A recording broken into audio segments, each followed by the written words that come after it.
Hi everyone, this is Greta from Craftee. I am going to walk you through one of our flower tutorials for our September project. So right now we're going to make the chrysanthemum right here on the first page of your guide, and I'm going to walk you through how to do that. So I have already cut my pattern out, and then I used it to cut felt. You can see it's not perfect. That's okay. This is not about perfection. So I'm going to set the pattern aside, and I'm going to show you how to work with the felt that you've cut out. So the first thing that you're going to do is fold it lengthwise and then glue along this long edge. So I have my hot glue gun heated up here, and I'm just going to put glue all along this bottom edge, and then I'm going to fold it over. So I did work pretty quickly there. If you don't work that quickly, you can do it maybe half at a time so your glue doesn't dry. But this is what we're looking for. We're creating this kind of tunnel piece right here. Then we're going to take our scissors and we're going to cut 1/4 inch strips all along here, all along this strip, and you're going to leave some at the base here because you want it to stay connected. You don't want these pieces to fall apart. So when you're making the chrysanthemum, the bigger you make the strips, the fewer petals it's going to have.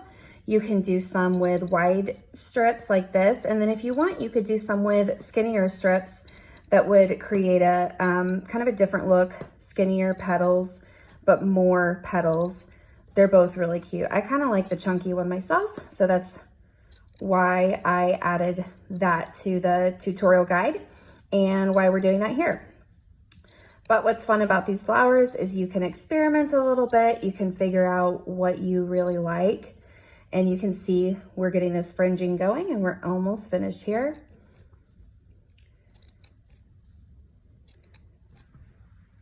Just a little more, and these don't have to be perfect. They don't have to be uniform. Flowers in nature are not completely uniform, and ours probably won't be either because we're humans, right? It's still gonna look really good. Okay, so I am done cutting this piece, and now what I'm gonna do is take a piece of floral wire. So in the beginning, your guide had you cut about 12 pieces of floral wire, and they don't have to be exactly 6 inches. That's just a general guide. And I'm going to take this floral wire and I'm going to add it right here to the end. Just like that.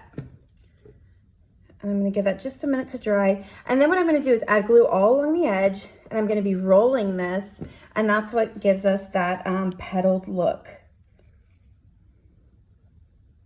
So I do want to do maybe half at a time for this. It takes a little bit longer, and I don't want my glue to completely dry.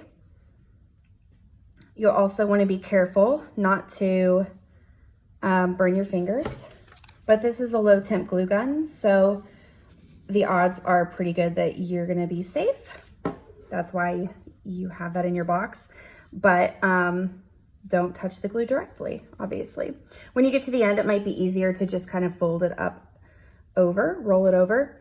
And that is our chrysanthemum. So pretty, super, super easy. And then this wire is what we use to attach it to the wreath.